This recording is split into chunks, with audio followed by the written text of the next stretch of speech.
Est-ce qu'on peut vraiment faire confiance aux sceptiques lorsqu'ils nous parlent de thérapies alternatives et complémentaires? Le 16 avril 2024, La Tronche en Biais, qui est une chaîne YouTube qui parle de scepticisme ou de zététique, a publié une vidéo sur la chiropraxie, qui est une thérapie manuelle qui s'approche de l'ostéopathie en beaucoup de points. Et ils nous font une vidéo de 38 minutes où ils analysent un petit peu l'historique de la profession, les modèles théoriques qu'il y a derrière et l'efficacité et éventuellement la dangerosité de la profession. La vidéo est bien faite, globalement.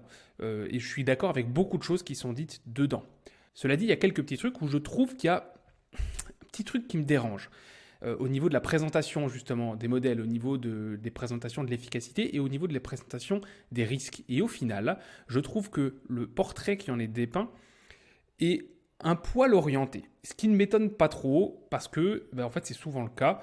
Quand on a une démarche sceptique, j'ai l'impression qu'il y a des a priori qui commencent à... On part avec des a priori, ce qui fait qu'on a tendance à présenter les choses sous un certain angle.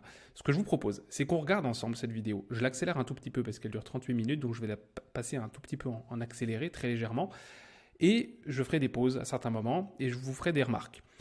Je pense qu'il y a certaines choses qui sont importantes à redire par rapport aux éléments que j'ai évoqués.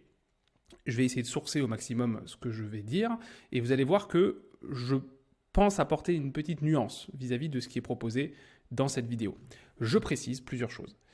Je suis ostéopathe, je me considère comme sceptique moi-même, j'ai été initié au scepticisme en partie grâce aux chaînes comme La Tronche en Biais. J'ai eu l'occasion de rencontrer Thomas Durand, qui est l'intervenant de cette vidéo, il y a des années de ça, et on a eu des échanges qui étaient parfaitement cordiaux et même très constructifs, et je sais que c'est quelqu'un avec qui on peut échanger, ce qui est super. Et je pense qu'on a des postulats de base qui sont sensiblement les mêmes, et moi en partie grâce à son travail, à savoir qu'il faut être capable de sourcer ce qu'on dit, il faut se baser autant que possible sur des études scientifiques qui sont un moyen plutôt fiable de déterminer l'efficacité d'une thérapeutique, et que le fait d'avoir des retours positifs de la part de nos patients, c'est pas suffisant.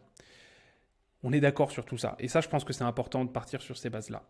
Et cela dit, vous allez voir, je suis quand même pas tout à fait d'accord avec certaines des choses qu'ils disent, et notamment par rapport aux bénéfices et aux risques de thérapie comme la chiropraxie. Je ne suis pas chiropracteur, mais étant ostéopathe, il y a quand même beaucoup de similitudes entre les deux professions, et donc en fait, je vais faire un petit peu le parallèle avec ma profession. Pour l'instant, La Tronche en Biais a très peu parlé d'ostéopathie. Donc, on va regarder ensemble, et puis on va commenter tout ça. Bonjour tout le monde. La chiropraxie est une pratique manuelle inventée aux États-Unis, où elle jouit encore d'un franc succès au bout de 130 ans d'existence, avec plus de 80 000 praticiens et 130 000 dans le monde. En France, selon l'UNICEF, ils sont 1500 à exercer cette profession. Nous allons enquêter ensemble pour voir si cette pratique manuelle repose sur des principes clairs et démontrés, et s'il existe des preuves scientifiques de son efficacité. On va dépoussiérer la question. Je suis extrêmement drôle. Pour cette vidéo, j'ai consulté un certain nombre de sources qui sont indiquées dans la description, et qui apparaîtront à côté de moi pendant que je vous parle. Notamment, il y a les travaux du Center for Inquiry, de l'AFIS, du Dr Edzard Ernst, mais aussi le rapport de l'INSERM en 2011, le site Psyram, et les sites faisant la promotion de la chiropraxie, évidemment. En avant.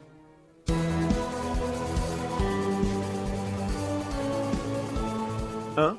La découverte et les principes.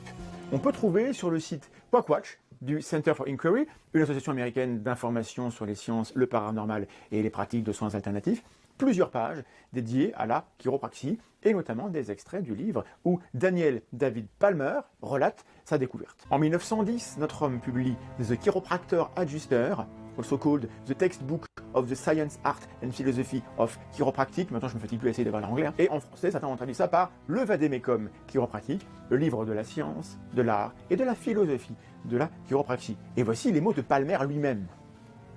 J'ai été magnétiseur pendant 9 ans, avant de découvrir les principes qui constituent la méthode connue sous le nom de chiropratique. Alors moi je dirais chiropratique ou chiropraxie, les deux indépendamment. Je trouve que chiropraxie est un très joli mot en fait, j'aime beaucoup donc je l'utilise. Au cours de cette période, je crois que les deux termes s'utilisent. Il y a peut-être eu une préférence pour chiropraxie, mais je crois que les deux termes s'utilisent.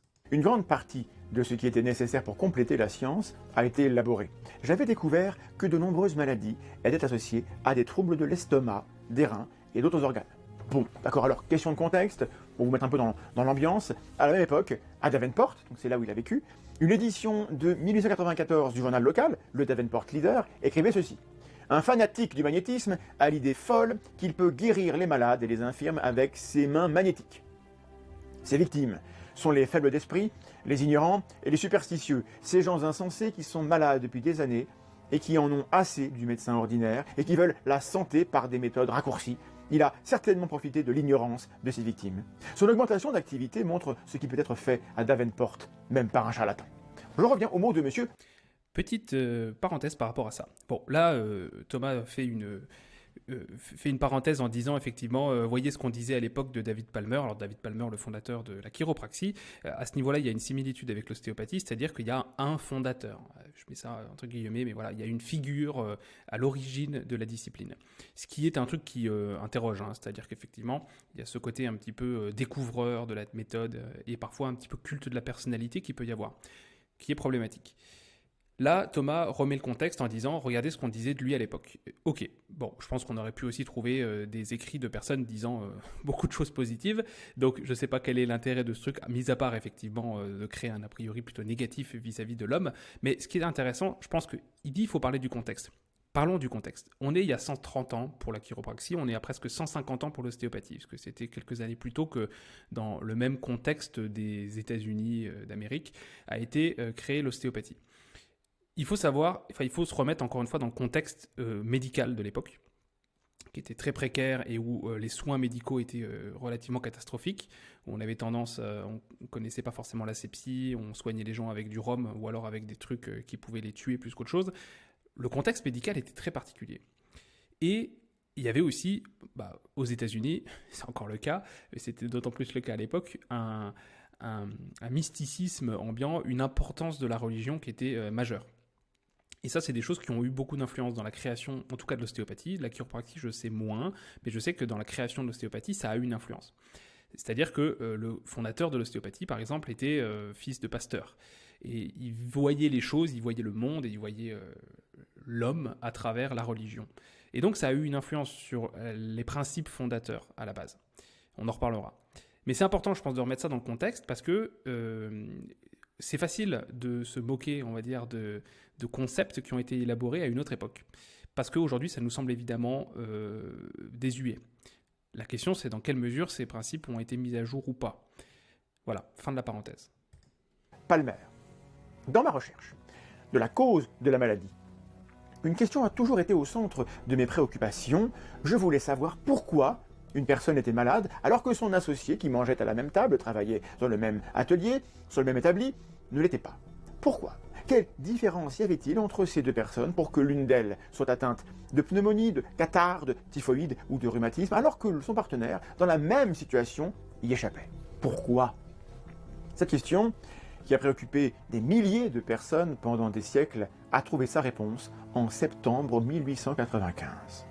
Que se passe-t-il en septembre 1895 à Davenport, dans l'Iowa, le 6 ou le 15 ou le 18, parce que les sources divergent, et divergent c'est énorme, Palmer invente la chiropraxie en remettant en place une vertèbre du concierge de son immeuble, M. William Harvey Lillard. Il l'a rendu célèbre par le même coup, ce qui a eu pour résultat, attention, de le guérir en 2 traitements, en 2 séances, et en quelques jours, de la surdité dont il souffrait depuis 17 ans. Palmer écrit la chose suivante. Cet ajustement n'avait rien de grossier. Il était spécifique à tel point qu'aucun chiropraticien ne l'a égalé. Et de fait, nous n'entendons pas souvent parler de sourds ayant retrouvé l'ouïe grâce à la chiropraxie, preuve que Palmer reste inégalé comme il l'avait dit. Rendre l'ouïe aux sourds est aussi revendiqué par l'acupuncture, rappelez-vous, hein, on a vu ça la dernière fois. Là non plus, sans qu'on puisse citer beaucoup d'exemples avérés. On est d'accord que ce genre de prétention est un petit peu exagéré. Je ne suis pas sûr que beaucoup de chiro aujourd'hui prétendent rendre l'ouïe aux sourds. Je l'espère pas, en tout cas. Ou alors, ça méritera effectivement des preuves importantes. Plus tard, il soigne un malade du cœur en remettant en place une vertèbre et il révèle la chose suivante. C'est ainsi que la science, parenthèse connaissance, et l'art, entre parenthèses ajustement, de la chiropratique ont vu le jour à cette époque. J'ai ensuite entrepris une recherche systématique de la cause de toutes les maladies et j'ai été amplement récompensé. Il poursuit, le système dualiste, esprit et corps, unis par la vie intellectuelle, l'âme, est à la base de cette science de la biologie. Et la tension nerveuse est à...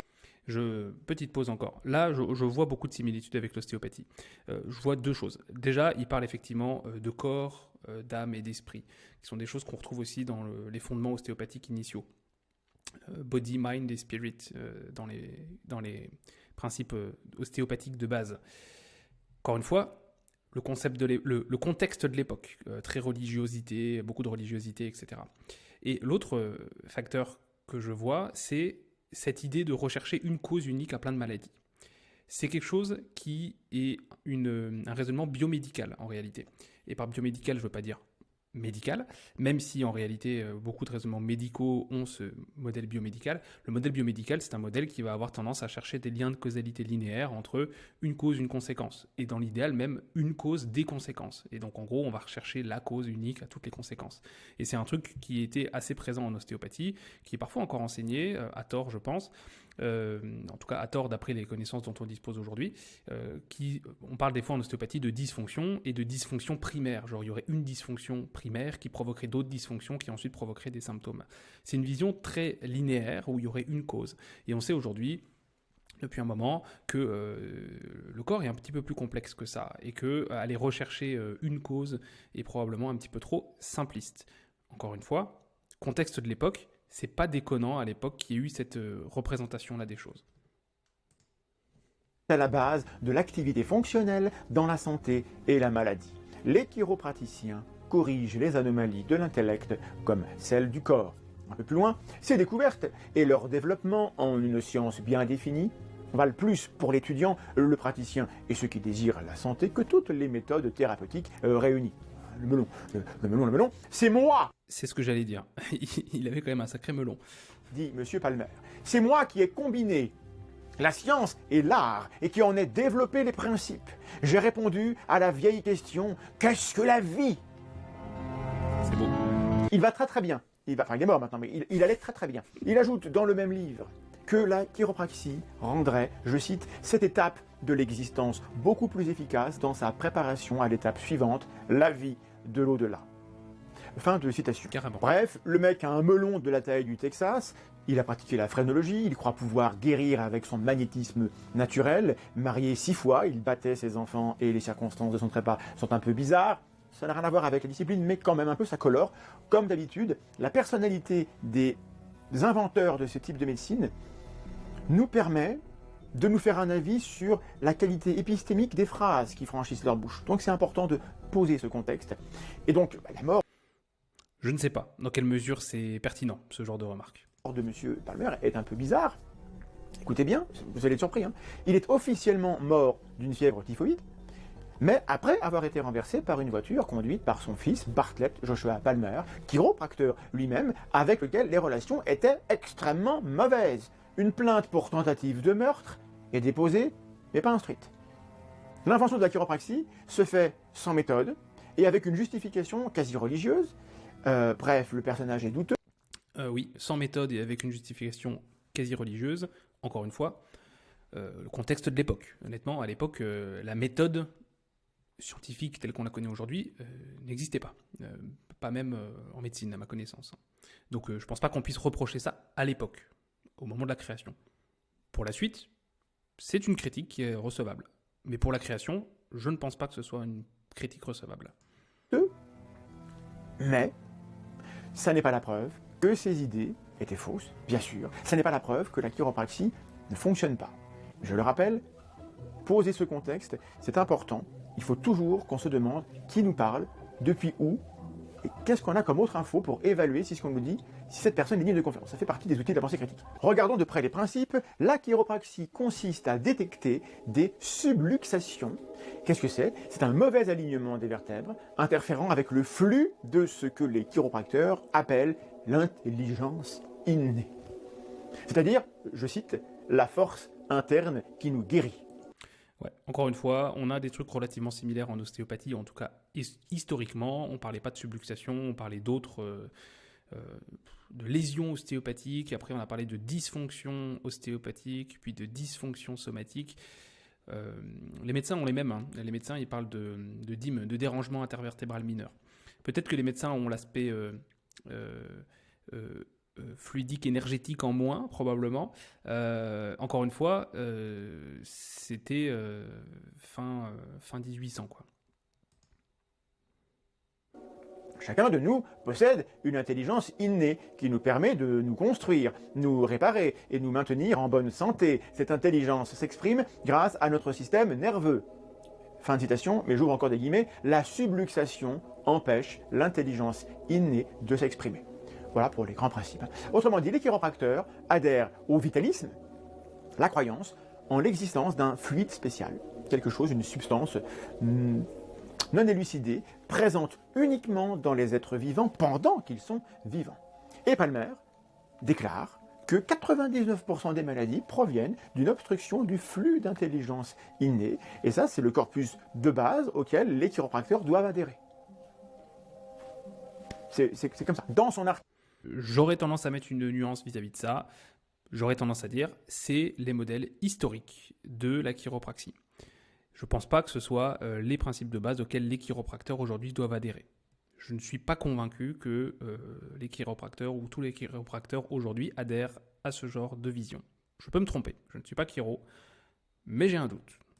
Article de 2008, Chiropraxie, une évaluation critique. Le professeur Edzard Ernst rappelle la chose suivante, les premières brochures chiropratiques mentionnent à peine les douleurs dorsales ou cervicales, mais affirment que la chiropratique peut traiter des affections telles que la folie, les troubles sexuels, la rougeole et la grippe. Même ceux qui pratiquent la chiropraxie ne sont sans doute pas hyper enclins à croire que leur pratique guérit la grippe. Il n'existe aucune preuve de l'existence de ce flux. Voilà, ce qu'il vient de dire, c'est important. Même ceux qui pratiquent la chiropraxie ne sont pas hyper enclins à croire ça. Oui, parce que je pense que dans le contexte de l'époque, je pense qu'ils faisaient avec ce qu'ils avaient comme info et avec ce qu'ils avaient comme soins aussi. Et autant c'est des choses peut-être à l'époque qu'on pensait, autant je pense vraiment pas que la majorité des chiros ou que certains chiros pensent sincèrement qu'on puisse guérir la grippe avec des manipulations vertébrales. Ce qui montre qu'il y a quand même des évolutions en fait. C'est-à-dire que le fait que ce soit décrit tel quel il y a 130 ans, ça ne veut pas dire que c'est encore ce qui est enseigné, ni que ce que pense aujourd'hui la majorité des praticiens. Bien sûr. Mais j'ai pire que ça comme nouvelle. Il n'y a pas non plus de preuve de l'existence de ce que c'est qu'une subluxation. Tout à fait. Sur laquelle repose toute la théorie. Et déjà, vous pressentez que ça va nécessairement poser quelques problèmes au moment de savoir si on peut se fier à cette pratique. Évidemment. Je pense qu'on touche là à un point qui est important. C'est qu'effectivement, comme le dit Thomas, le principe même de subluxation, il est problématique, en tout cas quand on l'évalue scientifiquement. On n'est pas sûr que ça fonctionne ou que ça existe comme ça. Et on peut faire la même remarque pour l'ostéopathie et les dysfonctions. Et là, je pense qu'il y a une grosse différenciation à faire entre l'efficacité d'une thérapeutique et les modèles théoriques qui justifient cette thérapeutique. C'est-à-dire qu'on va aller manipuler, les chiros vont aller manipuler des subluxations pour que les gens aient mieux. Le fait que les subluxations existent ou pas, c'est pas la même question que est-ce que les manipulations font du bien.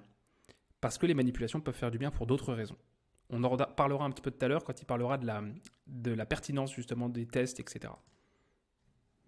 On retrouve une similitude avec les théories d'Andrew Taylor Still qui en 1894 invente l'ostéopathie exacte en considérant que les os luxés interfèrent avec la circulation sanguine provoquant toutes sortes de maladies. On admet généralement que Palmer s'est formé aux techniques de l'ostéopathie même s'il ne s'en vante nulle part et l'ostéopathie, nous allons y revenir un autre jour. La place de la chiropraxie. Citons Wikipédia.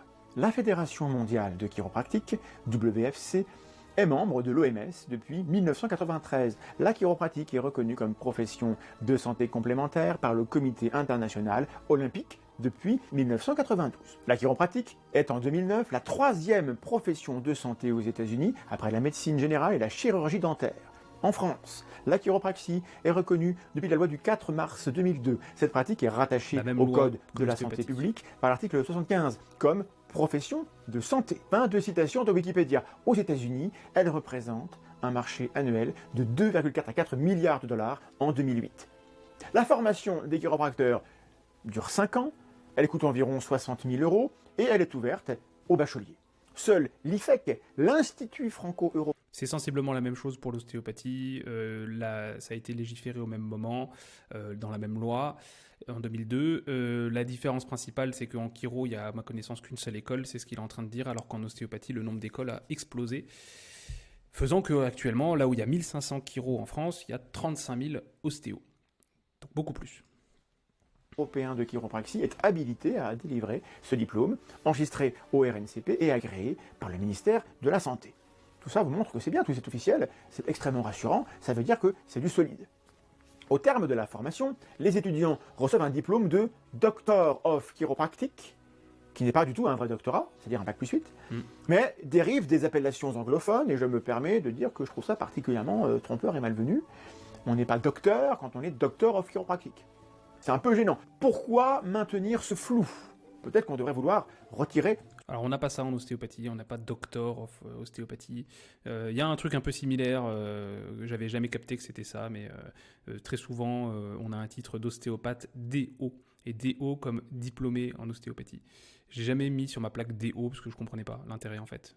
T'es ostéopathe, point. DO, je comprenais pas. Donc je l'ai jamais mis. Mais effectivement, certains disent que le DO est une sorte de subterfuge pour faire comme si on était docteur of ostéopathie. Je suis pas sûr que les gens le comprennent comme ça en France, j'en sais rien.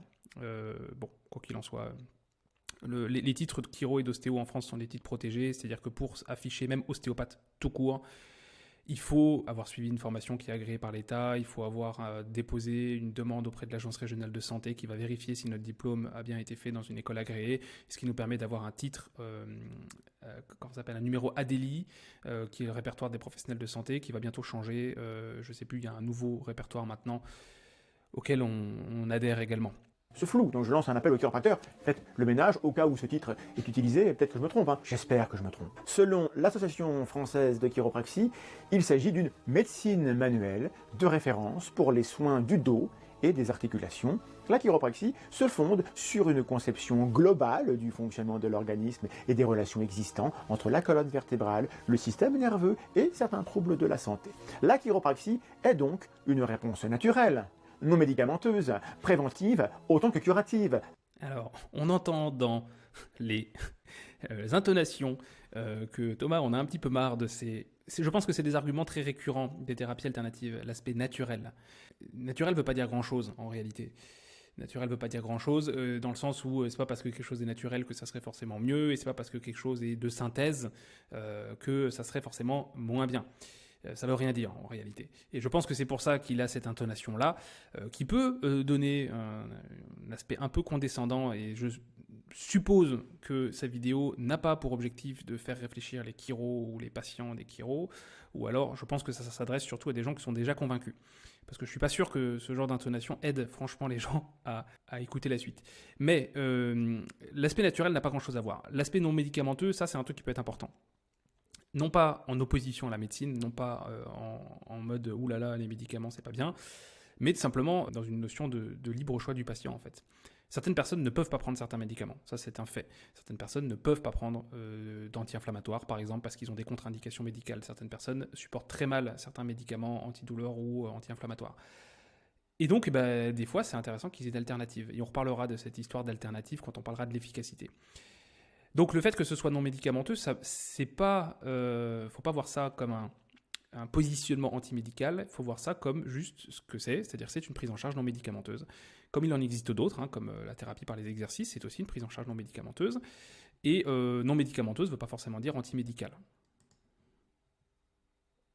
Fin de citation. Alors, qu'est-ce que ça soigne ? La chiropraxie intervient depuis longtemps, avec beaucoup de succès, sur des douleurs d'origine vertébrale, mais aussi pour beaucoup d'autres conditions, telles que la géniste, qui n'est pas celle donnée par l'IFEC, mais par un site qui s'appelle chirodijon.com. Voilà, alors c'est un site Chirodijon, donc c'est un praticien. Je pense que c'est important de garder un petit peu de recul. Si on cherche des praticiens qui disent n'importe quoi, on en trouve. Je dirais même plus loin. Si on cherche même des organismes de formation qui disent n'importe quoi, on en trouve. En ostéo, probablement en chiro, il n'y en a qu'un, donc je ne sais pas dans quelle mesure il dit n'importe quoi. Mais par exemple en kiné, dans ma conférence que j'avais faite au congrès de kiné début mars 2024, j'avais reçu des documents de la part de certains abonnés qui me montraient ce qu'ils avaient appris en organisme de formation de kinésithérapie. Et il y avait des choses qui n'étaient pas du tout à jour au niveau scientifique. J'ai encore vu ce matin sur Twitter quelqu'un qui disait qu'on lui enseignait certains trucs en institut de formation de kinésithérapie qui sont pas du tout à jour. Donc, faut garder un petit peu de recul par rapport à ça. Si vous cherchez des gens qui vont dire n'importe quoi, vous trouverez des gens qui diront n'importe quoi. Là, on est chez quelqu'un qui apparemment a des prétentions thérapeutiques dont certaines ne sont clairement pas étayées par la littérature scientifique. Il faut se rappeler qu'on parle d'un individu en particulier. Comme un chiropracteur de Dijon qui, lui, n'hésite pas à être franc sur les prétentions de sa discipline. Parce que, j'ajoute une parenthèse, les organismes plus ou moins officiels de la chiropraxie sont prudentes et ont limité leurs prétentions, et notamment personne ne dit que ça soit la grippe aujourd'hui.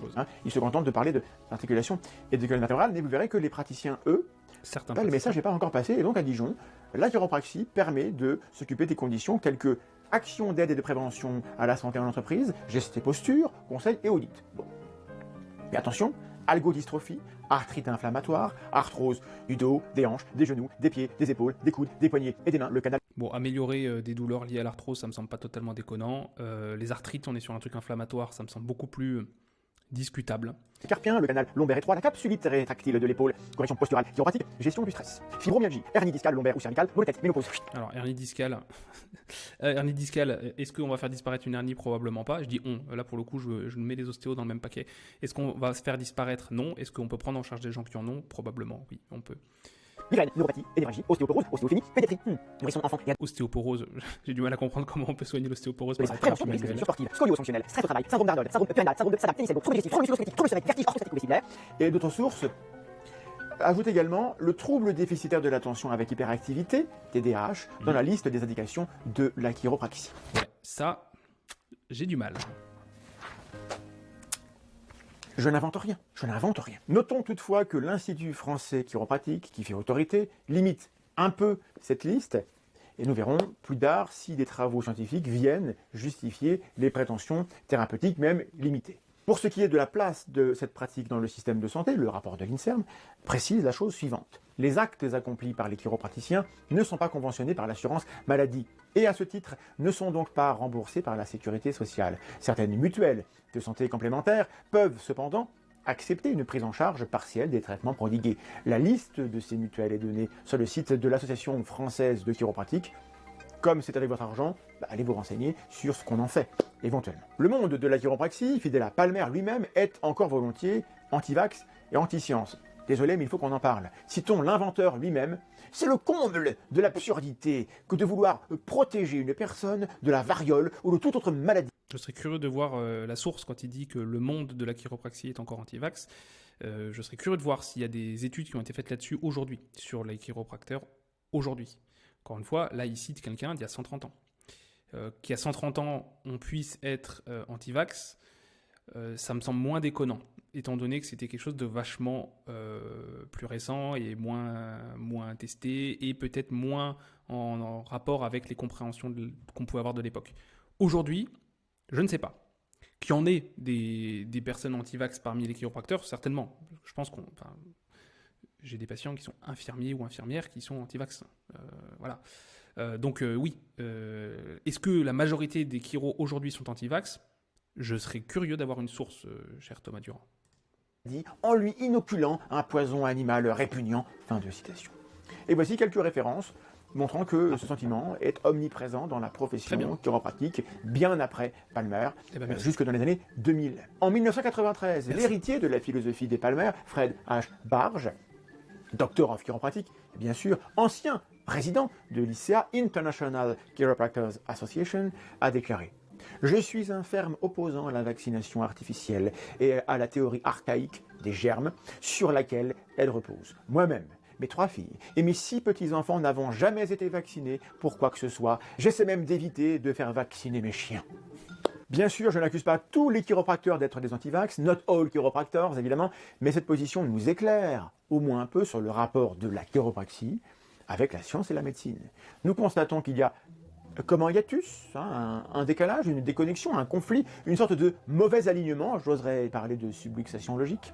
Non, je ne dirais pas. Non, je retire ce que j'ai dit. Mais ces opinions ne nous prouvent pas qu'on ne peut pas espérer un bénéfice thérapeutique. Bon, je suis plutôt d'accord, là, pour le coup, avec ce que dit Thomas. C'est intéressant. Donc, c'est bien qu'il cite ses sources, pour le coup. Donc, c'est intéressant de voir. Je serais curieux de voir les chiffres exactement. Il faudrait que j'aille regarder. Est-ce que c'est majoritaire ou pas?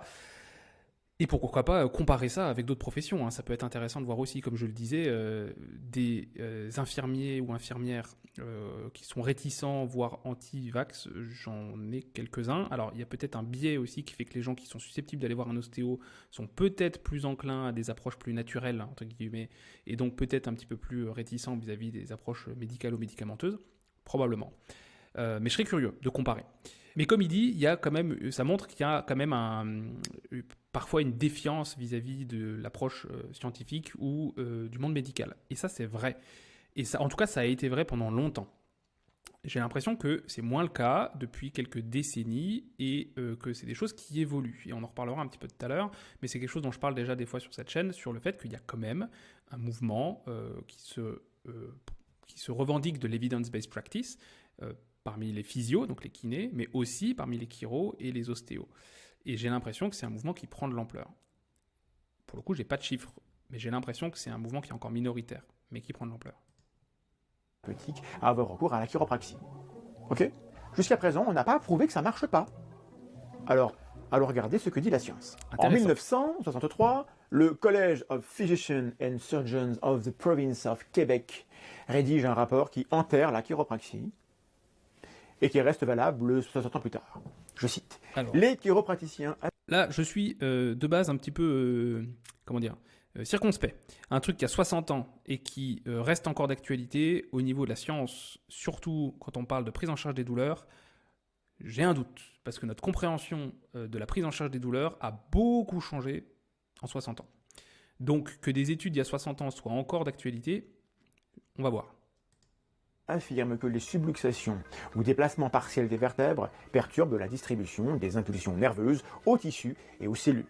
Les neurophysiologistes ont mis au point des méthodes d'enregistrement du passage des impulsions dans les nerfs. Des appareils d'une sensibilité exceptionnelle sont à la disposition de tous ceux qui souhaitent les utiliser. Aucune étude scientifique n'a jamais été publiée sur le sujet par un chiropracteur. Aucun chiropracteur n'a jamais défini, ni quantitativement ni qualitativement, ce que la chiropratique entend par perturbation de l'influx nerveux. Est-ce leur nombre, leur amplitude, leur fréquence ou leur forme d'onde qui sont affectés? Toutes ces qualités peuvent être identifiées, enregistrées et étudiées. Il n'est plus possible d'accepter des affirmations empiriques. La preuve aurait dû précéder l'application pratique. Alors, effectivement, il dit que le principe même de subluxation, avec cette histoire d'influx nerveux qui passe pas, ça manque de matière et d'explications précises. Je ne suis pas chiro, donc je ne connais pas ce modèle théorique dans le détail. Je suis surpris qu'il n'y ait pas d'études qui aient été faites pour moi pour tenter d'expliquer de quoi il s'agit exactement. Cela dit, je pense qu'il va le dire juste après, on sait que ce modèle-là, il n'est pas valable en fait. Aujourd'hui, on sait que ça ne fonctionne pas comme ça. Et que ces fameuses subluxations, entre guillemets, n'existent probablement pas, tout comme les dysfonctions somatiques n'existent probablement pas, tout comme les dérangements intervertébrales mineurs des médecins n'existent probablement pas, en tout cas pas tels qu'on les conçoit. Ça, clairement. Là où je trouve qu'il y a un truc qui m'interpelle, c'est qu'il dit la preuve aurait dû précéder l'application pratique, c'est-à-dire qu'on aurait dû prouver que ça existe avant de pratiquer. Je le comprends d'un point de vue intellectuel. D'un point de vue concret, quand il y a 130 ans, il y avait des gens qui venaient et qui avaient mal, je comprends au contraire qu'on ait d'abord essayé de trouver des solutions empiriques. On a essayé de trouver des solutions empiriques pour essayer de trouver ce qui faisait que les gens allaient mieux. Et ensuite, on a essayé de chercher, de voir si effectivement le modèle qu'il y avait derrière était bon. Et en fait, je pense que c'est un questionnement qui revient beaucoup parmi les ostéos notamment. Beaucoup d'ostéos ont peur qu'on leur ôte des outils. C'est-à-dire que la priorité, en fait, quand on est dans un cabinet, c'est que les gens aient mieux. Et en fait, je pense que la science doit être vue comme un outil qui nous permet d'améliorer notre compréhension et d'améliorer notre pratique. Et beaucoup peuvent voir ça comme un truc où on va nous enlever des choses en nous disant « Ah bah ça, c'est pas prouvé, donc tu ne fais pas du tout ». On en reparlera, mais voilà, là, quand il dit la preuve aurait dû précéder l'application pratique, je sais pas en fait, parce que comme je dis, il y a 130 ans, je suis pas convaincu que la norme, c'était d'abord d'essayer de prouver scientifiquement un truc avant d'essayer de le faire, et il y a eu des applications pratiques, il y a eu de l'empirisme, et après on a essayé de créer des modèles qui étaient probablement en bonne partie faux, et notamment celui de la subluxation, on le sait, est faux, on essaie de trouver d'autres modèles explicatifs en fait. Le premier point étant indéfendable, Le reste s'écroule. Fin de citation. Cette critique. Le premier point étant indéfendable, enfin en gros le reste s'écroule, je sais pas encore une fois. C'est pas parce que la subluxation n'existe pas que la chiropraxie n'a aucun intérêt. Dirimente des principes théoriques n'est toujours pas une démonstration que la chiropraxie n'a pas d'effet. Tout à fait. Mais une expérience a été réalisée en 1973 par le docteur Stephen Barrett qui montre que les chiropracteurs posent des diagnostics complètement aléatoires et donc qu'ils ne savent pas ce qu'ils font. Voici l'expérience. Le docteur Stephen Barrett a envoyé une fillette de 4 ans en bonne santé chez 5 chiropracteurs pour un bilan de santé. Le premier a déclaré que les omoplates de l'enfant étaient déplacées et a trouvé des nerfs pincés au niveau de l'estomac et de la vésicule biliaire. Vision classique, biomécanique. Le deuxième a déclaré que le bassin de l'enfant était tordu. Le troisième a déclaré qu'une hanche était surélevée et que des désalignements de la colonne vertébrale pourraient causer des maux de tête, de la nervosité, des troubles de l'équilibre ou des problèmes digestifs à l'avenir. Le quatrième a prédit de mauvaises règles et un accouchement difficile si sa jambe gauche, plus courte, n'était pas traitée. Le cinquième a non seulement constaté des problèmes de hanche et de cou, mais les a également ajustés sans prendre la peine de demander la permission. Quelques années plus tard, 11 chiropraticiens ont examiné 2 femmes adultes et ont obtenu des résultats tout aussi incohérents les uns avec les autres. Voici la source de l'étude. Allez vérifier, ne me croyez pas sur parole. Et ce que dit Thomas là est parfaitement vrai, ça a été retesté chez plein de thérapeutes manuels différents. On se rend compte que la plupart de ces thérapies manuelles, elles se sont basées sur des diagnostics palpatoires ou visuels. Mais en gros, on regarde comment visuellement les choses sont alignées, entre guillemets. On va palper, on va voir si ça bouge ou si c'est déplacé, entre gros guillemets. Ça ne se déplace pas, on le sait aujourd'hui. Mais on sait aujourd'hui que ce genre de tests palpatoires sont très peu fiables. On a d'autres données là-dessus qui montrent que c'est très peu reproductible en examinateur, c'est ce qu'il disait là, c'est-à-dire que si plusieurs praticiens passent chez un même patient, ils ne vont pas trouver la même chose. Ça montre que c'est un outil diagnostique qui est peu fiable et qu'il ne faut pas baser toute sa prise en charge là-dessus. Parce que c'est peu fiable, et si c'est pas très fiable, il faut remettre ça à une valeur que c'est censé avoir, c'est-à-dire que c'est peu fiable. Et ça c'est vrai, tout à fait. Et ça, on en tient compte en fait. Aujourd'hui, les praticiens qui essaient de se baser sur la science, que ce soit en ostéo ou en chiro, ils en tiennent compte de ça. Par contre, on sait qu'il y a d'autres trucs qui sont plus fiables. On sait par exemple que les tests de reproduction de douleur sont beaucoup plus fiables. Le fait de reproduire la douleur du patient, c'est un truc qui est beaucoup plus reproductible. En interpraticien et en intrapraticien, on sait que c'est plus reproductible et que c'est probablement plus pertinent d'utiliser ce genre de test. D'utiliser en fait le ressenti du patient plutôt que le ressenti du praticien. Donc ça c'est une chose effectivement, il a tout à fait raison. On voit effectivement cette vision ultra biomécanique de il y a un truc qui est déplacé, il y a un truc qui est machin, un truc qui est bidule. J'ai déjà fait certaines vidéos là-dessus sur pourquoi on sait aujourd'hui que c'est pas forcément pertinent et pourquoi on sait que c'est des modèles qu'on invite à ne plus trop utiliser. Et en fait à la base c'était des choses qui se basaient sur l'anatomie en fait, c'est-à-dire qu'on essayait de trouver des liens logiques basés sur l'anatomie, la biomécanique, et on peut trouver des liens. Il y a d'ailleurs un article super bien qui a été publié il y a relativement peu de temps sur le possibilisme anatomique. Je pense faire une vidéo sur cet article-là. Je me souviens plus du nom de l'auteur, je suis désolé, ça va me revenir. Oliver Thompson, je crois que c'est Oliver Thompson, c'est un ostéopathe anglais qui a publié plusieurs articles dans des revues à comité de lecture sur critique vis-à-vis de l'ostéopathie. Il est ostéopathe, mais il est critique vis-à-vis de la profession. Et notamment, il a fait un article sur le possibilisme anatomique, c'est-à-dire que le fait qu'on arrive à faire des liens anatomiques et qu'il y a une bonne partie du raisonnement qui se base là-dessus. Et ça, c'est un truc qui est très présent, par exemple, chez les ostéos, mais qui est aussi présent chez les chiros. Et il a fait un article expliquant pourquoi c'est problématique et pourquoi on doit essayer de sortir de ça. Et qu'on doit réussir à accepter que, même si notre identité en tant que profession, à la base, vient de là, ou en tout cas il est beaucoup rattaché, il faut savoir prendre un petit peu de recul vis-à-vis de ça.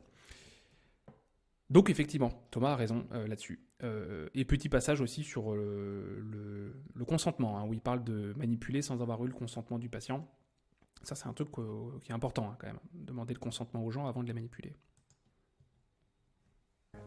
Peut-être l'ignorez-vous, mais il existe des conflits internes entre des chapelles de chiropracteurs qui croient à diverses notions auxquelles ils adhèrent, mais sans les tester. Certains sont fidèles à la vision du maître Palmer, on les appelle les straight, et d'autres, ce sont les mixeurs, ajoutent des pseudosciences, des pseudo-théories autour, en général tout aussi improuvées, comme l'iridologie, l'acupuncture, la craniothérapie et la kinésiologie appliquée. Alors maintenant, Je pense qu'on a sensiblement la même chose parmi les ostéos. Des gens qui vont dire keep it pure boys, c'est ce que disait je ne sais plus quel ostéo, on va me crier dessus, les ostéopathes vont me crier dessus en me disant mon Dieu, tu sais plus qui a dit ça. Je sais plus si c'est Steele ou un autre. Keep it pure. Donc en gros, garder la discipline pure telle qu'elle était à la base. Et d'autres qui vont beaucoup s'ouvrir à d'autres choses. Un truc qui me semble important quand même à dire et qui est pas souvent dit de la part des sceptiques, c'est que je pense sincèrement que tous ces praticiens-là, ils sont plein de bonnes intentions en fait. Et que quand ils adhèrent à de l'iridologie ou autre, c'est probablement par manque de méthode en fait, par manque de compréhension de comment on évalue une thérapie et de compréhension de qu'est-ce qui fait que quelque chose fait que les gens vont mieux, de compréhension des effets contextuels, etc., etc. Donc je pense que c'est important quand même de rappeler qu'on est quand même face à des gens qui ont juste une envie, c'est d'aider d'autres personnes et qui vont se former à plein d'approches en voyant ça comme j'augmente les outils dans ma boîte à outils, si ça permet aux gens d'aller mieux, je vais le faire. On est d'accord que c'est pas suffisant d'avoir de bonnes intentions, on est d'accord. La question que je me pose, c'est dans quelle mesure une vidéo comme celle de Thomas contribue à ce que les praticiens fassent preuve d'un poil plus d'esprit critique vis-à-vis de leur pratique, je ne sais pas. Je ne sais pas, comme je dis, je ne pense pas que la chaîne de la tronche en biais soit parfaitement adaptée. Aujourd'hui, j'aurais du mal à la recommander à certains ostéos parce qu'ils peuvent avoir tendance à être parfois un petit peu cyniques et on peut sentir un léger agacement vis-à-vis de certaines approches. Donc je ne suis pas sûr que quelqu'un qui a envie de s'y intéresser se sente particulièrement safe en allant sur une chaîne comme ça. Intéressons-nous à la littérature. Aujourd'hui, il existe plus de 3000 publications scientifiques avec chiropractique ou chiropractor dans leur titre. On va pouvoir trouver, comme dans tout corpus de travaux de cette taille, des études qui montrent un truc ou qui montrent l'inverse, évidemment, et le non-expert n'a pas le choix. Il doit se tourner vers les méta-analyses et les reviews pour se faire un avis. Tout seul face à tout ce corpus, et je me pose une question, j'aurai des papiers qui me disent oui, et d'autres qui me disent non, d'autres qui me disent meuf, et je ne saurais pas quoi en penser. Et donc, il faut que je réfère au travail de ceux qui savent trier les études, les classer dans l'ordre de leur qualité épistémique, pour en tirer quelque chose, une réponse. Visitons ensemble la bibliothèque Cochrane, l'organisation qui publie régulièrement des synthèses sur l'état des connaissances en matière de santé. On trouve une dizaine de synthèses qui testent directement des pratiques de chiropraxie, prenons-les dans l'ordre chronologique. En 2003, contre le syndrome du canal carpien, pas d'effet de la chiropraxie. En 2005, contre l'asthme, c'est bof. Je cite, actuellement, il n'y a pas suffisamment de preuves pour soutenir ou réfuter l'utilisation de la thérapie manuelle pour les patients souffrant d'asthme. En 2006, contre les règles douloureuses, nope. Il n'existe pas de preuves suggérant que la manipulation vertébrale est efficace dans le traitement de la dysménorrhée. Alors là, on est sur des motifs de constatation particuliers, encore une fois, asthme et règles douloureuses, on est sur des trucs qui sortent un petit peu du champ musculo-squelettique classique. Le canal carpien, on est sur un truc qui est encore un peu différent. Le canal carpien, on peut éventuellement supposer que la thérapie manuelle puisse avoir un intérêt. Reste à voir ce qui a été fait et comment ça a été évalué. Et quand je dis évalué, je ne parle pas de l'évaluation de l'efficacité thérapeutique, je parle de l'évaluation des patients à la base. Parce que quand on se forme un petit peu en neurologie, on se rend compte que y a des problèmes de nerfs qui peuvent bien répondre a priori à certains trucs de thérapie manuelle, à certains types d'exercices ou à certains types de mobilisation. Encore faut-il être capable de bien mettre les patients dans les bonnes cases. C'est pas ma spécialité, mais je vous renvoie vers, par exemple, Laurent Fabre. Alors oui, il est ostéo. Sinon, allez voir Brian Littré, kinésithérapeute, qui est spécialisé dans la prise en charge des nerfs et qui est nettement plus compétent que moi sur le sujet. Mais effectivement, voilà, quand on parle de canal carpien, c'est un peu la problématique, c'est que dans beaucoup d'études, il faut voir comment ils ont évalué le truc à la base. Bon, voilà. Allons en 2008, contre les douleurs cervicales. Là, quand même, non, rien de concluant. La littérature actuelle ne soutient ni ne réfute l'efficacité de la traction continue ou intermittente pour la réduction de la douleur, l'amélioration de la fonction ou l'effet global perçu par rapport à la traction placebo. Alors là, un truc qui est intéressant. On parle d'une douleur relativement plus fréquente et qui peut beaucoup plus facilement entrer dans les champs de compétences supposés de la chiropractie ou de l'ostéopathie, les douleurs cervicales. Ce qui est évalué, c'est une technique en particulier. La traction mécanique, continue ou intermittente. Je ne sais pas exactement, je n'ai pas lu le papier exactement, de quoi il parle exactement. Est-ce qu'il parle juste d'une traction manuelle? Est-ce qu'il parle d'une traction instrumentale? Parce que les chiros peuvent utiliser certains instruments. Je ne sais pas. Encore une fois, là, on n'est pas en train d'évaluer une approche thérapeutique telle que la chiro, on est en train d'évaluer une technique en particulier. Et le fait qu'une technique comme ça spécifique en particulier n'ait pas des effets ouf, ça me semble pas déconnant. Ça me semble pas déconnant parce que encore une fois, on a un peu la même chose sur les tractions lombaires. Il y a des fois des gens qui font ça beaucoup en muscu où ils s'imaginent que s'ils suspendent la tête en bas, la traction va leur faire du bien au niveau de leur dos. On se rend compte que ça n'a pas d'intérêt bénéfique. Ça n'a pas d'effet ouf, alors qu'on sait que la thérapie manuelle en général en a des effets. Je reviendrai dessus juste après. Mais là, spécifiquement, la traction, bon, pris isolément, que ça n'ait pas beaucoup d'effets, ça me semble pas plus étonnant que ça. Au comprimé, ou à la chaleur, ou à d'autres traitements conservateurs chez les patients souffrant de troubles chroniques du cou. Alors, excusez-moi, je crois qu'il vient de dire deux trucs qui sont importants. C'est qu'il n'y avait pas de supériorité par rapport à d'autres approches. Pas de supériorité.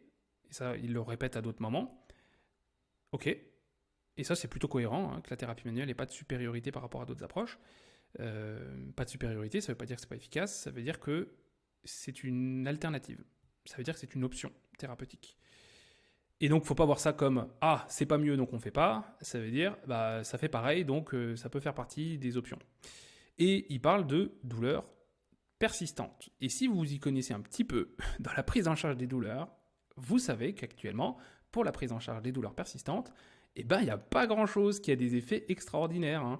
Et je parle là même d'approches beaucoup plus carrées ou reconnues, ou que le scepticisme aurait tendance à mettre dans la case bonne thérapie, comme les chirurgies, comme la kinésithérapie. On n'a rien qui a des résultats extraordinaires, en fait. Donc, dire une technique en particulier manuelle n'a pas d'efficacité supérieure à d'autres sur des douleurs persistantes, pour moi, ça ne veut pas dire ça ne sert à rien. Ça veut dire, ça peut être bénéfique comme d'autres trucs. C'est pas fou, parce qu'en fait, il n'y a rien qui est fou, mais ça fait partie des options.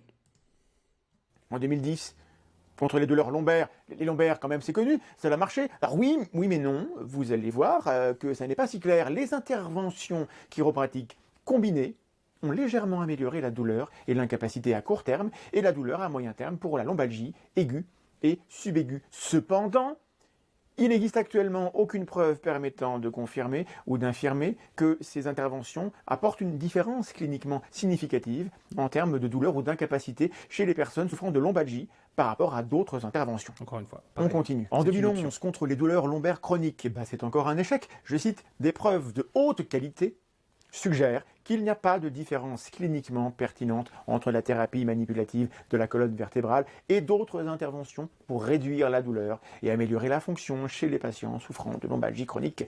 La détermination du rapport coût-efficacité des soins est une priorité absolue. 2011 toujours, contre l'énurésie. L'énurésie, c'est le pipi au lit. Ouais. Et toujours rien.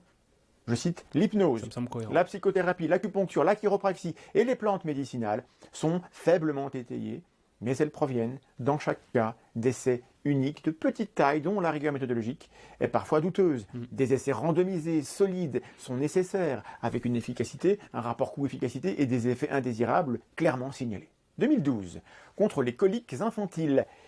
Rien de convaincant, et en plus, les auteurs émettent des doutes sur la sécurité de ces interventions. Je cite, la majorité des essais inclus semblent indiquer que les parents des nourrissons recevant les thérapies manipulatives rapportent moins d'heures de pleurs par jour que les parents dont les nourrissons ne reçoivent pas de thérapie manipulative. Bien, mais plus loin, les essais indiquent également qu'une plus grande proportion de ces parents ont fait état d'amélioration cliniquement significative. Cependant, la plupart des études présentaient un risque élevé de biais de performance du fait que les évaluateurs, les parents, savaient qui avait bénéficié de l'intervention. Autrement dit, il n'y a pas d'aveugle. Lorsque l'on combine uniquement les essais présentant un faible risque de biais de performance, les résultats ne sont plus statistiquement significatifs. Les données sont insuffisantes pour tirer des conclusions définitives sur la sécurité de ces interventions. Bon, alors on continue. Alors sur les coliques du nourrisson, je n'ai pas suffisamment de connaissances sur le sujet pour me prononcer. Je sais qu'il y a d'autres ostéos qui ont une approche evidence-based, qui connaissent vachement mieux le sujet que moi, donc je me garderai bien de remarques là-dessus. Je ne sais pas dire. 2012, toujours contre le syndrome du canal carpien, encore, et là c'est bof, des travaux de faible qualité, et attention au risque, je cite, il existe des preuves limitées et de très faible qualité du bénéfice de l'ensemble des diverses interventions d'exercice et de mobilisation pour le syndrome du canal carpien, le SCC. Les personnes souffrant de SCC, qui indiquent une préférence pour les interventions d'exercice ou de mobilisation, doivent être informées des preuves limitées de l'efficacité et de la sécurité de cette intervention par leurs prestataires de soins, jusqu'à ce que d'autres essais contrôlés, randomisés, de haute qualité, évaluant l'efficacité et la sécurité de diverses interventions d'exercice et de mobilisation, par rapport à d'autres interventions non chirurgicales, soient entreprises. La décision de fournir ce type d'intervention non chirurgicale aux personnes souffrant de SCC doit être basée sur l'expertise du clinicien dans l'exécution de ces traitements et sur les préférences du patient. En gros, vous avez entendu, ils sont méga prudents dans ces conclusions, comme s'ils n'avaient pas tellement envie que les gens se croient en sécurité. Il faut peut-être C'est une interprétation. entendre ce qui est dit. Et enfin, 2012, toujours contre les douleurs lombaires. Alors, marche-t-il pas? La réponse est non.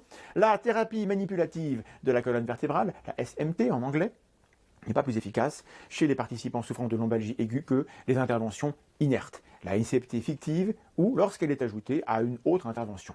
La SMT ne semble pas non plus être plus efficace que les autres thérapies recommandées.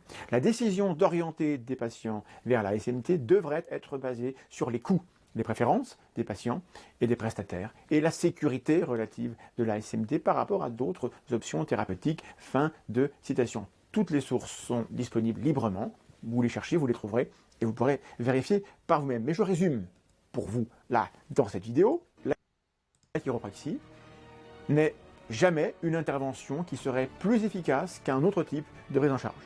La qualité des données disponibles depuis 130 ans est mauvaise et le niveau... Alors, oui.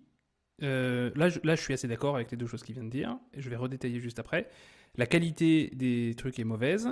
Je vous renvoie vers une vidéo que j'avais faite sur ma chaîne principale, Les Chroniques de la douleur, où on parlait justement de l'ostéopathie.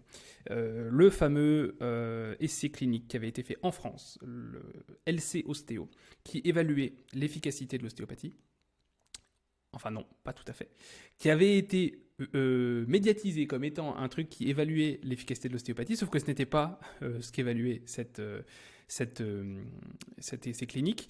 Ce qu'ils expliquent dedans, ce que j'avais fait donc une vidéo là-dessus, en expliquant que ça avait été relativement mal médiatisé de par les médias et même en partie du côté des sceptiques. Il y a eu un webinaire qui a été fait avec les gens qui ont fait cette essai clinique, hein, et notamment c'était chapeauté par des médecins. Il y avait des ostéos, mais il y avait notamment des médecins. Une femme, Dr Nguyen, Christelle Nguyen de mémoire, qui expliquait un petit peu la méthodologie et qui expliquait que, en fait, il y a des grosses problématiques quand on évalue l'efficacité de thérapies non médicamenteuses.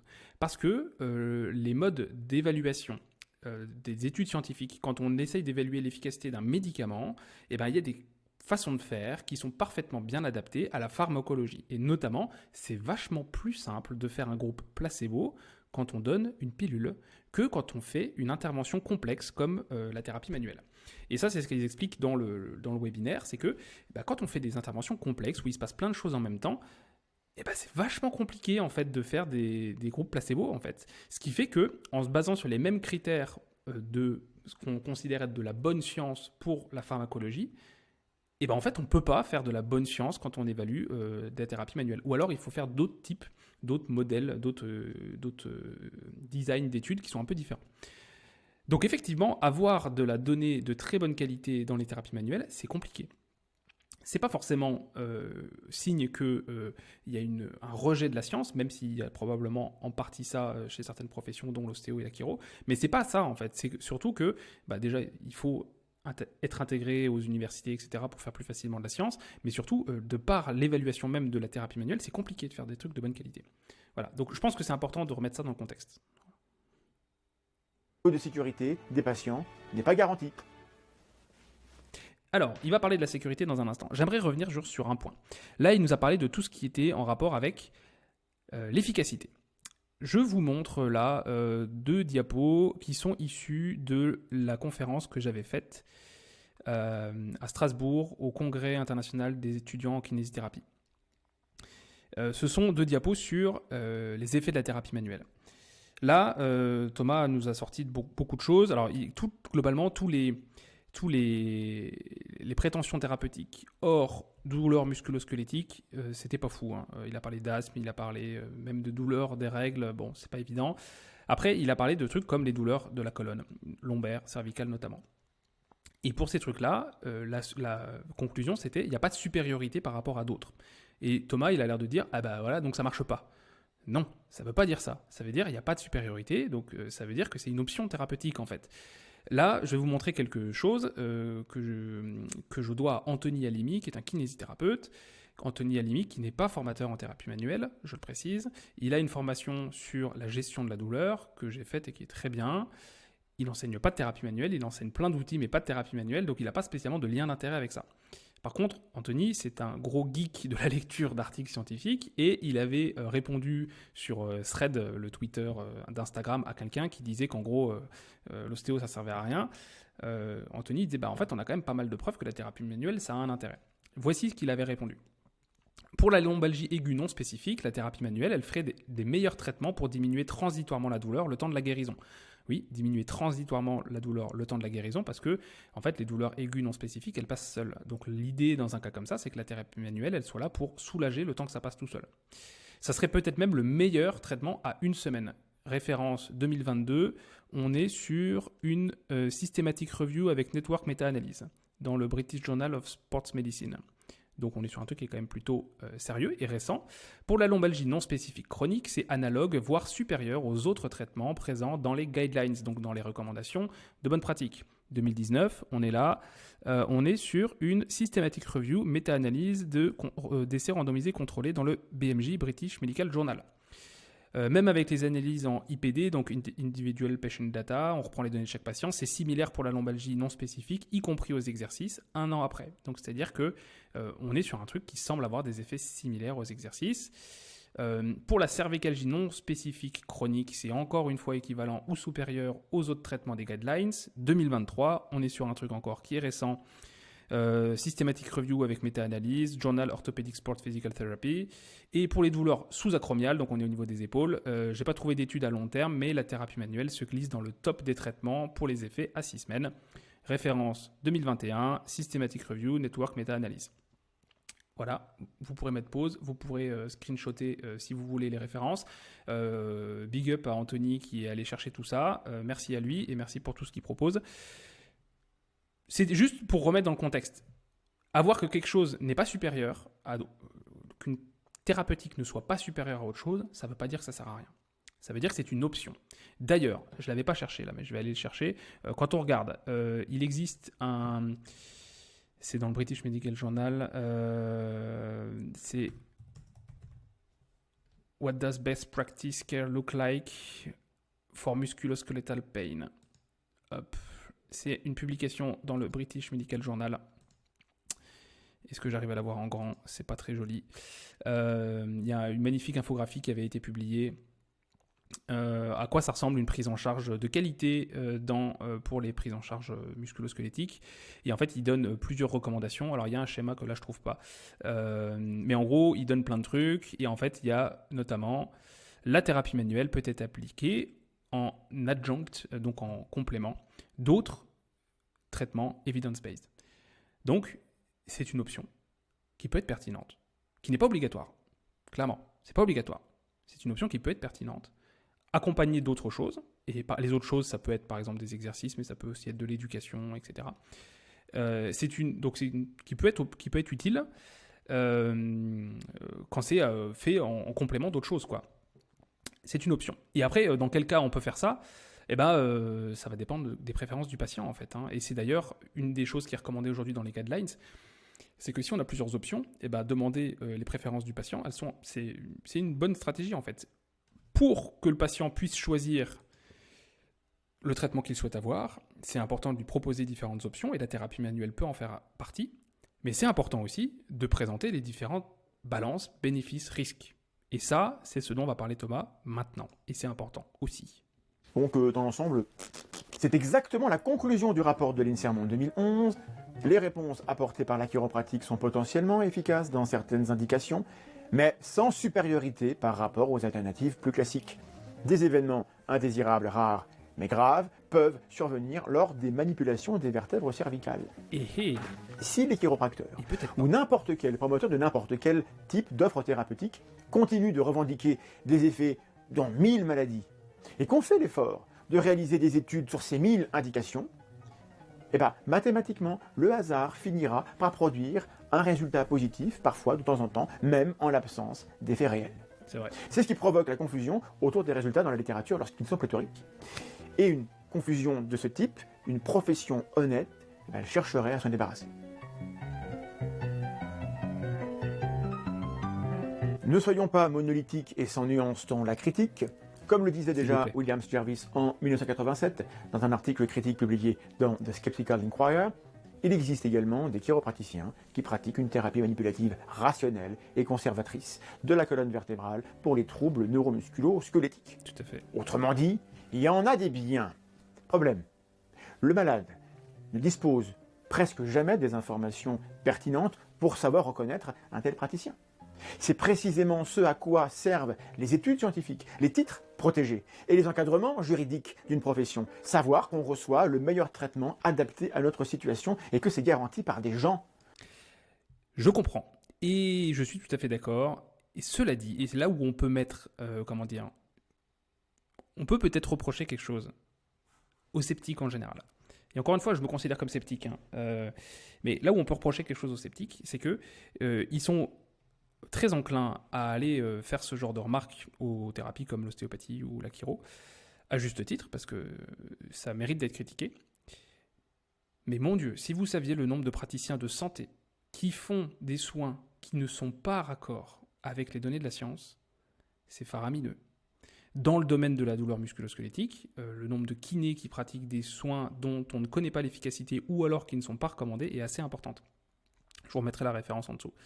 Au niveau médical, le nombre de médecins qui proposent des choses qui ne sont pas encore, qui ne sont pas recommandées ou qui ne sont pas appuyées est assez énorme. Malheureusement, c'est quelque chose qu'on retrouve partout. Alors, le but, c'est pas de dire oui, regardez, les autres, ils font pas bien. Le seul truc, c'est que je me dis, si on a envie de critiquer ce genre de choses, eh ben, c'est important de le faire. Mais c'est important de le faire pas que sous le prisme de c'est des vilaines professions de thérapie alternative, donc c'est eux les méchants. Je pense pas que ce soit exactement ce que fait Thomas, mais ça pourrait donner cette impression-là. Je pense que ça peut être intéressant s'il y a des mauvaises pratiques, de rappeler que c'est pas uniquement l'adage des professions telles que les chiros ou les ostéos. Voilà. Donc c'est le métier. Parce que le problème, c'est qu'avec la chiropraxie, les malades reçoivent des traitements qui peuvent avoir des effets secondaires graves. Regardons-les. En 2001, une méta-analyse montre que près de la moitié des patients traités par chiropraxie ont rencontré temporairement des effets secondaires négatifs, tels que douleur, paralysie, raideur, vertige et maux de tête. Ces troubles sont relativement mineurs, mais leur fréquence est très élevée. J'ai trouvé l'information dans un article de Simon Singh, qui est le co-auteur de ce livre avec Edzard Ernst. Après ces travaux de 2001, 2 nouvelles études, en 2004 et en 2005, vont dans le même sens en montrant que les effets adverses se produisent chez 61% et 30% des personnes qui consultent. Il est aussi rapporté des complications graves, avec parfois un pronostic vital engagé principalement en cas de manipulation cervicale, sous la forme d'accidents vasculaires vertébro-basilaires. Alors, on arrive sur un gros truc qui me semble important. Juste avant, il parle d'effets secondaires fréquents mais mineurs. Ça, c'est important de le savoir, et c'est important, quand on propose un traitement à quelqu'un, de lui présenter les risques. C'est-à-dire qu'on est censé dire, voilà les options thérapeutiques dont on dispose, voilà les bénéfices qu'on peut attendre, et voilà les risques potentiels et la probabilité que ça arrive. On est censé faire ça pour tout traitement. Donc on est censé dire aux gens, si on fait des manipulations, il est possible que vous ayez des courbatures, il est possible que vous vous sentiez fatigué, il est possible que vous ayez ça. Est-ce que vous êtes d'accord pour qu'on fasse ça, ou est-ce que vous voulez qu'on fasse autrement, ou qu'on ne fasse rien? C'est aussi une option, qu'on ne fasse rien. Théoriquement, tout le monde est censé faire ça. Théoriquement, on est censé faire ça en tant qu'ostéo. Théoriquement, les chiros doivent faire ça. Théoriquement, les médecins, les kinés doivent faire ça. En pratique, c'est rarement fait. Mais ça serait bien que ce soit fait. Maintenant, on en arrive sur les accidents graves. Et là, je vais avoir tendance à contredire Thomas, de manière sourcée. Et pour illustrer cela, voici une histoire dramatique, celle que Simon Singh raconte dans l'article traduit et diffusé sur le site de la FIS. Le lien est en description. La Canadienne Laurie Mathieson, serveuse, âgée de 20 ans, a consulté entre 97 et 98 21 fois un chiropracteur pour soulager un mal de dos. C'est beaucoup. Lors de son avant-dernière visite, elle s'est plainte d'une raideur dans son cou. Ce soir-là, elle a commencé à faire tomber des plats au restaurant. Elle est donc retournée chez son chiropracteur. Alors que le chiropracteur effectuait des manipulations sur son cou, Mathieson s'est mise à pleurer. Ses yeux ont commencé à rouler, de l'écume s'est formée dans sa bouche et son corps s'est mis à convulser. Elle a été transportée d'urgence à l'hôpital où elle a sombré dans un coma pour décéder 3 jours plus tard. L'enquêteur en charge du dossier a déclaré « Laurie est morte d'une rupture de l'artère vertébrale intervenue en association avec une manipulation vertébrale du cou ». D'un cas isolé, il faut se garder de faire des généralités, vous le savez. Voilà, c'est ce que j'allais dire, et je savais qu'il allait le dire. C'est une anecdote. Les anecdotes sont utiles. On se souvient d'une anecdote, on se souvient de l'histoire d'une personne, une histoire dramatique comme celle de cette femme. On s'en souvient plus, on a des images dans notre tête qui sont assez terribles, donc on s'en souvient. Le but d'une anecdote, c'est pas de prouver quoi que ce soit. Le but d'une anecdote, c'est de marquer les esprits et potentiellement d'illustrer un point. Et c'est ce qu'il essaye de faire là. Et tu vas avoir quelque chose à redire dessus. L'histoire de Laurie Mathieson, ici, nous servira à illustrer les statistiques que vous pourrez aller vérifier. Voici les chiffres. Une comparaison des actions disciplinaires californiennes entre 1998 et 2002 à l'encontre des chiropracteurs et des médecins a montré qu'il y avait 4,5 actions de ce type pour 1000 chiropracteurs par an. Un chiffre supérieur de 98% à celui des médecins. Le taux d'incidence de la fraude pour 1000 personnes était de 1,99 pour les chiropracteurs, soit 895% de plus que pour les médecins. Le taux d'incidence des transgressions des limites sexuelles était de 1,01 pour les chiropracteurs, soit 339% de plus que pour les médecins. Quand vous consultez un thérapeute alternatif, non seulement la science vous dit que vous n'avez rien à espérer. Attention à ce que vous dites, Thomas. Non, c'est pas qu'on n'a rien à espérer, on l'a dit tout à l'heure, ça a des effets. Mais en plus, l'éthique du praticien a de fortes chances d'être discutable. Bon. Je trouve que c'est un raccourci un petit peu rapide, encore une fois. Oui, effectivement, les statistiques montrent qu'il y a plus de problématiques là-dedans. Est-ce que l'éthique du praticien a de fortes chances d'être discutable ? Je trouve que c'est malheureusement une généralisation un peu abusive.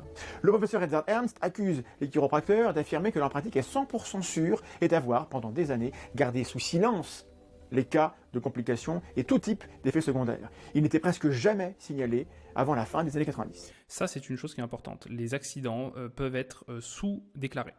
Ce qui fait que les statistiques qu'on peut avoir à ce niveau-là, elles peuvent être un petit peu biaisées. Et donc, c'est important d'en tenir compte quand on évalue la balance bénéfice-risque. Sur les risques, en France, selon le rapport de l'INSERM, je cite, « En conclusion, ces complications sont rares, mais graves. L'estimation de l'incidence des accidents graves avec des séquelles importantes ou des décès reste encore incertaine et rend difficile la comparaison avec les complications graves causées par d'autres thérapies. » Alors, bien, ça c'est intéressant. J'avais fait une vidéo sur le sujet il y a quelques années. J'étais d'abord intervenu sur la chaîne de Geek and Fit, éducateur sportif, qui m'avait proposé de faire une vidéo sur sa chaîne où on parlait justement de ça, on parlait justement de la thérapie manuelle, des effets et des risques. Et dans cette vidéo, je disais que effectivement, les manipulations cervicales pouvaient présenter des risques. Alors, légalement, en France, les ostéopathes n'ont pas le droit de pratiquer de manipulation cervicale, donc un mouvement où il y a une impulsion rapide qui peut résulter en un craquement. On n'a pas le droit de faire ça, à moins d'avoir un certificat médical de la part d'un médecin qui atteste qu'il n'y a pas de contre-indication. En pratique, on n'a jamais ces certificats médicaux parce que les contre-indications ne sont pas forcément très claires. Donc en pratique, en fait, on n'a pas ce certificat médical. Donc en pratique, théoriquement, on n'est pas censé manipuler les cervicales en faisant une technique où il y a un craquement. Les chiros, il me semble qu'ils n'ont peut-être pas cette interdiction. Ils peuvent le faire peut-être. Ça, c'est une chose. La question, c'est dans quelle mesure c'est risqué ? Et ça, dans la vidéo que j'avais fait avec Geek and Fit, je disais ça, et il y a plusieurs personnes qui m'ont fait remarquer qu'en réalité, la littérature scientifique aujourd'hui, elle a quand même pas mal évolué. Et en fait, on se rend compte que les histoires de risque d'accident vasculaire cérébral ou de dissection des artères, parce que c'est ça, en fait, il y a des artères qui passent au niveau du cou, et que l'hypothèse qu'on avait, c'était que les amplitudes, les manipulations pouvaient abîmer ces artères. Je soulève trop de poids. Donc je dis artère à la place de artère. Donc c'était un peu l'hypothèse. Sauf que, et là je vais vous montrer plusieurs trucs. Alors c'est un post qui a été publié par Cerveau Musclé, qui est kinésithérapeute, qui ne fait pas de manipulation, a priori, qui disait ceci, que globalement, c'est un truc qui revient assez souvent, hein, notamment un médecin, Doc Amine, sur Instagram, qui a tendance à pas trop apprécier les ostéopathes et à continuer à dire que c'est très très risqué. Ce que disait Cerveau Musclé, c'était que en réalité, on a des études qui montrent que sur les modèles humains, les techniques HVLA, donc haute vélocité, low amplitude, donc les manipulations, elles modifient pas le flux sanguin sur les artères. Alors que la rotation maximale, oui, donc c'est si on va vraiment en rotation maximale, c'est pour ça aussi que les manipulations cervicales, on nous apprend à manipuler sans aller en rotation cervicale maximale. On peut étirer une artère assez beaucoup, oui, voilà. On peut étirer jusqu'à 58% une artère saine sans l'endommager, alors qu'une technique de HVT va beaucoup moins loin que ça. Le risque absolu d'avoir un trouble vasculaire après une technique manipulative serait de 0,006% contre 5,5% en prenant du paracétamol. C'est-à-dire que c'est un autre point, c'est qu'il faut savoir comparer aux alternatives. Le truc, c'est que, et ça c'est un truc qui va, je pense, beaucoup parler à Thomas, vu qu'il est sceptique, un des premiers trucs que j'ai appris, et je l'ai appris probablement de Thomas, c'est qu'il ne faut pas confondre corrélation et causalité. C'est-à-dire que c'est pas parce que deux choses apparaissent au même moment ou l'un après l'autre que l'un est la cause de l'autre. Et en fait, la question c'est, est-ce que les gens qui ont des dissections de l'artère vertébrale, ils l'ont parce qu'ils ont une manipulation, ou bien est-ce que, en réalité, les gens avaient déjà la dissection de l'artère en allant consulter? Et c'est en fait l'hypothèse qu'on a actuellement au niveau scientifique. Là, il y a encore une étude qui a été publiée dernièrement, octobre 2023, l'association entre les dissections d'artères cervicales et les manipulations cervicales chez les adultes aux États-Unis. Et globalement, ce qu'on retrouve, en fait, c'est sensiblement ce que je disais dans la vidéo que j'avais faite en auto-debunk, en fait, hein, parce que j'avais fait la vidéo chez Geek and Fit et après on m'a fait remarquer que c'était pas ça, donc j'avais fait une vidéo sur les manipulations cervicales et les risques et les bénéfices, disant qu'en réalité, la compréhension qu'on a du truc aujourd'hui, c'est que, en fait, ce qui est probable, c'est que les gens ils aient un début de dissection de l'artère cervicale, dont le seul symptôme peut être une cervicalgie. Les gens, ils ont mal au cou. Et donc, qu'est-ce qu'ils font ? Ils vont consulter quelqu'un pour avoir moins mal au cou. Et donc, effectivement, il y a une problématique quelque part. C'est-à-dire que si la personne, elle va chez son ostéo ou chez son chiro avec un mal de cou, et que l'ostéo ou le chiro manipule, et que derrière, on se rend compte qu'il y a une dissection de l'artère vertébrale, le lien logique actuel le plus probable, c'est qu'il y avait déjà une dissection, il est allé chez le professionnel, et effectivement, il y a un problème. C'est que normalement, l'ostéopathe ou le chiro n'aurait pas dû manipuler. Normalement, l'ostéopathe ou le chiro, il est censé poser des questions. Il est censé faire des tests, notamment il y a des prises de tension, tests des nerfs crâniens, etc., qui permettent d'évaluer si oui ou non il y a possiblement un trouble au niveau vasculaire. Et normalement, on est censé repérer ça, ou au moins avoir une suspicion. Et si on a une suspicion, on renvoie vers un médecin, rapidement, si possible, afin que la personne soit prise en charge par l'origine de son trouble, en fait, qui est probablement une dissection de l'artère vertébrale. Donc, c'est probablement là qu'il est le problème. C'est que, oui, il y a un problème, mais ce n'est pas un problème de manipulation qui est dangereuse, c'est un problème de raisonnement clinique qui n'a pas été bien fait. Donc oui, il y a quand même un problème, mais ce n'est pas la manip qui est problématique, probablement. Et ça, c'est un autre truc qui est important, voilà, c'est que oui, les manipulations peuvent être pertinentes. Est-ce qu'elles sont vraiment risquées ? Actuellement, on n'est pas franchement sûr, et encore une fois, il faut comparer ça aux alternatives. Dire oui, il y a un risque de se faire manipuler, ok. Quelles sont les alternatives ? Le paracétamol ou les anti-inflammatoires peuvent aussi provoquer des problèmes. Et donc il faut comparer en fait l'un par rapport à l'autre. Bon, comme je disais, en France de toute façon, les ostéos, on ne manipule pas les cervicales. On peut faire d'autres techniques qui sont probablement moins susceptibles d'être problématiques si on considère que quand même en y allant comme un bourrin, on pourrait abîmer quelque chose au niveau du cou. Si on ne fait pas craquer, on sait qu'a priori, et qu'on ne va pas dans les amplitudes max, on sait qu'il y a moins de problèmes. Et de toute façon, on peut faire d'autres techniques, notamment au niveau thoracique. On sait qu'aller manipuler les thoraciques, ça a probablement des effets positifs. Tous les liens sont dans la description de la vidéo que j'ai faite sur les cervicales. Voilà où on en est. C'est dommage que Thomas ne parle pas de ça, parce que c'est des informations qu'on trouve relativement facilement et qui sont dans la littérature scientifique et qui sont vulgarisées. Alors pas que par des ostéos, parce que je peux comprendre qu'il n'ait pas forcément spontanément confiance en les ostéos, mais qui sont vulgarisées par des kinés qui ont une approche basée sur les sciences. Passons à la conclusion. Nous sommes remontés à l'invention de la discipline par M. Palmer, un charlatan. Bon, on voit qu'il y a quand même, encore une fois, une orientation. M. Palmer, un charlatan. Ok, c'était quelqu'un en tout cas qui pratiquait avec des données à l'époque qui n'étaient pas celles qu'on a aujourd'hui, quoi. Nous avons regardé. Et puis la notion de charlatan, j'en referai probablement une vidéo, sous-entend souvent la notion d'envie de tromper les gens. Je suis franchement pas convaincu qu'il avait l'intention de tromper les gens. Regardez de près les principes théoriques ineptes. Oui, principes théoriques qui, du coup, on l'a pas parlé, mais ont probablement évolué. Hein. J'en parlais un petit peu tout à l'heure pour les ostéos, c'est la même chose pour les chiro. Hein. Il y a des publications qui sont faites où il y a de nouveaux modèles théoriques qui sont développés pour expliquer ce qui se passe quand on manipule. Et oui, effectivement, la subluxation, la dysfonction somatique sont probablement plus d'actualité. Ça ne veut pas dire qu'on n'a plus de modèle. Et donc, du coup, on peut continuer à pratiquer avec une approche un peu plus scientifique, en fait. Et les prétentions thérapeutiques, beaucoup trop nombreuses. Ça, je suis d'accord. On est d'accord qu'il faut être capable d'être raisonné sur les prétentions thérapeutiques qu'on a. Actuellement, je pense qu'on a quand même des données qui suggèrent que pour la prise en charge des douleurs musculo-squelettiques, il y a un intérêt à la thérapie manuelle, qu'elle soit pratiquée par les ostéos, par des kinés ou par des chiros. Ça semble avoir un intérêt, qui n'est pas supérieur à d'autres pratiques, mais qui fait partie des options thérapeutiques. La littérature scientifique montre que la chiropraxie n'apporte jamais aucun bénéfice supérieur à une autre pratique plus conventionnelle. Et enfin, nous avons vu que Encore une fois, c'est une alternative. C'est une option qui peut être pertinente chez certaines personnes en fonction de leurs préférences. les risques de complications étaient réels et parfois graves. Voilà, là, je nuance. Vous avez désormais toutes les informations pour vous faire votre propre avis. Eh ben non, je ne pense pas, parce que, comme je disais, il y a quand même une orientation dans la façon dont c'est présenté. Et encore une fois, si on voulait vraiment avoir toutes les informations, ce qu'il faudrait, ça serait comparer à d'autres approches thérapeutiques, ce qui n'a pas été fait ici, en termes de bénéfice-risque, par exemple. En termes de bénéfice-risque, comme je disais, par rapport aux médicaments, et je dis ça, je prends des médicaments, et je ne déconseille pas aux patients de prendre des médicaments parce que c'est pas mon boulot. Mais on sait qu'il y a des cas où la prise en charge de médicaments dans les cas de douleur peut être problématique. Donc, si on veut avoir toutes les informations, il faudrait comparer les bénéfices-risques de toutes les approches, ce qui n'est pas fait ici. Donc, je pense que c'est un petit peu ce qu'on peut reprocher ici à Thomas, c'est qu'il part avec un a priori qui s'est construit au fur et à mesure, hein, parce qu'il a lu beaucoup, etc.